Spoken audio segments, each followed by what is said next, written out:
Micoud Village is a quiet and picturesque community located along the east coast of St. Lucia.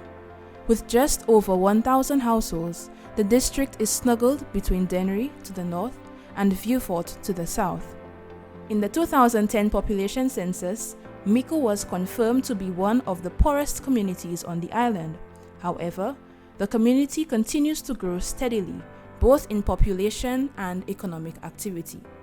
Today, the village can boast its own police station, fire station, wellness center, community center, library, ICT center, market, secondary school, primary school, and several churches, restaurants, service stations, and barbershops. The district is also home to the longest river on the island and a large section of our tropical rainforest. Micoud can be described as both a fishing and farming community. Many persons are also involved in construction, clerical work, and services such as teaching, nursing, and other essential services. Employment is not very forthcoming in the village, and many persons work outside of the community. For the last 10 years, the community has been plagued with very unusually large quantities of Sargassum influxes in the Micoud Bay, Escape Bay, and L'Anse Captain. This has affected residents in diverse ways. Please join us as we tell our story, Micoudian style.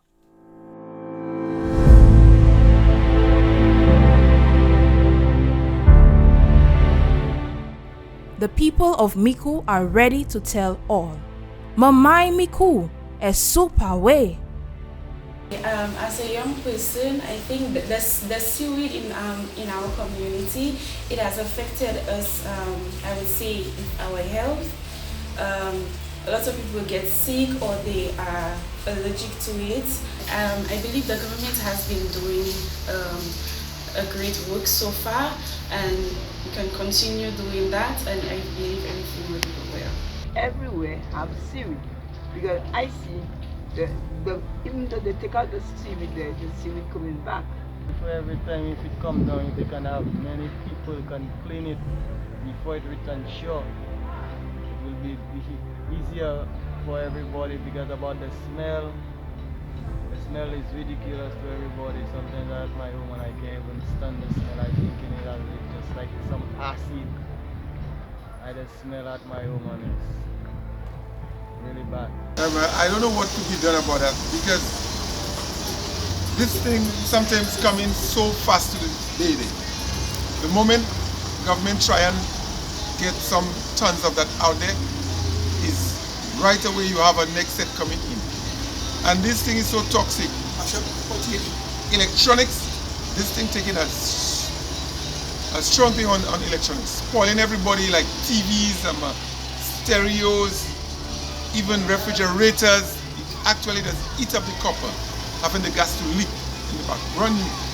And if you find out from residents on that area here, maybe this guy here, a few televisions, a few, not one, a few in a matter of maybe a year. I have my neighbor across there, myself, even my mother closer to the bayside, so that I don't know what can be done about that. It does really affect me here, because the smell, I cannot leave the window open. The smell is stinging. Sometimes you have your fridge, you have your microwave, and the seaweed thing, it just stopped. It's not working. I don't know, but it's really affecting us around here. For the smell self, oh boy. I don't know, but I wish they could have done something for us. It's not a good thing. The smell is not good for people's health. And some of your things inside your house, it does get it rusty too. I must say that the Sargassum seaweed is really posing a problem for our fisher folks. I represent the East Coast Fisheries Consumers Society, and very often they complain to us about having to scrub their boats so often. It's really, really a problem for them.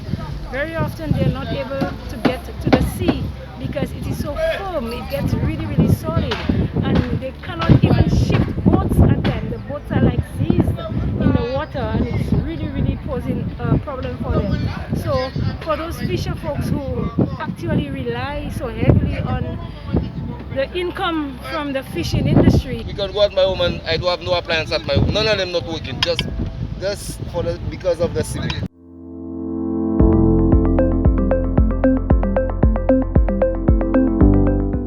Through the creation of this participatory video, we are hoping to give a voice to our stakeholders, particularly those who would not ordinarily be included in policy formulation.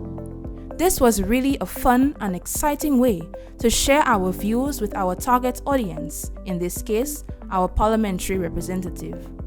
We see this as a great opportunity to have a voice in Sargassum management. Here is what we learned through this exercise. There are several problems with Sargassum, including the terrible and pungent smell, disruption in the livelihood of fishermen, damage to vessel engines and change in fish species and catch sizes, discoloration of jewelry, corrosion of household appliances, restricted use of the beach for bathing and fishing, health problems that we don't know of as yet, introduction of invasive species. And here are some possible solutions for these problems.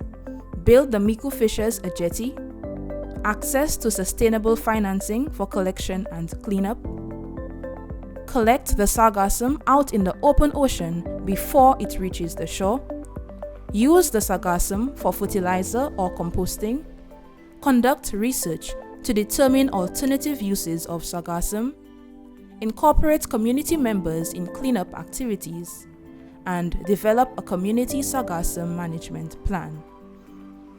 This problem is very real to us. While a few persons believe that nothing can be done, the vast majority believe that effective and immediate sargassum management is an absolute necessity.